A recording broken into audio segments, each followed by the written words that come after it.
एक बार एक नगर के राजा के यहाँ पुत्र पैदा हुआ। इस खुशी में राजा ने पूरे नगर में घोषणा करवा दी कि कल पूरी जनता के लिए राज दरबार खोल दिया जाएगा। जो व्यक्ति सुबह आकर सबसे पहले जिस भी चीज़ को हाथ लगाएगा वो उसकी हो जाएगी। पूरे राज्य में खुशी का माहौल छा गया। सारे लोग खुशी से फूले न समा रहे थे। कोई कह रहा था कि मैं तो सोने के कलश को हाथ लगाऊंगा। किसी को घोड़े का शौक था तो वो बोल रहा था घोड़े को हाथ लगाऊंगा।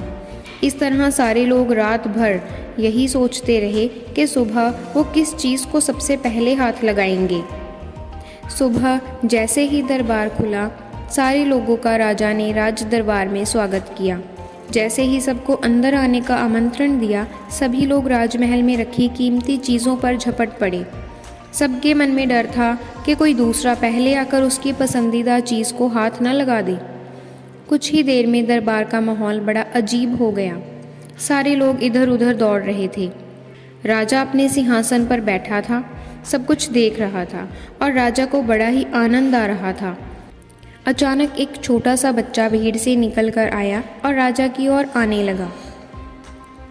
राजा उसे देखकर कुछ समझ नहीं पाया और इतने में वो बच्चा राजा के नज़दीक आया और उसने राजा को हाथ लगा दिया।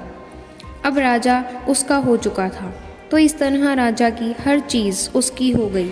इस तरह जैसे राजा ने जनता को मौका दिया, वैसे ही हमारा ईश्वर हमें रोज़ाना बहुत मौके देता है कुछ पाने का, लेकिन हम नादान हैं और ईश्वर की बनाई हुई चीज़ों को पाने में अपनी पूरी शक्ति लगा देते हैं। किसी को गाड़ी चाहिए तो किसी को बंगला, किसी को पैसा तो किसी को शान और शौकत। रोज़ भगवान से प्रार्थना में भी भगवान की ही चीज़ें मांगते हैं। जो लोग सत्य को जान लेते हैं वो भगवान की चीज़ें नहीं बल्कि भगवान को ही प्राप्त करने की कोशिश करते हैं। भगवान को पा लिया तो उस मालिक की हर चीज़ आपकी ही हो जाएगी। तो फिर क्यों मूर्खों की तरह दिन रात उसकी बनाई चीज़ों को पाने में अपना समय गंवाते हो। तो इस कहानी से हमें क्या सीख मिलती है कि उस ईश्वर की स्तुति करो, उसे पाने की कोशिश करो, फिर उसकी हर चीज़ आपकी हो जाएगी। Thank you.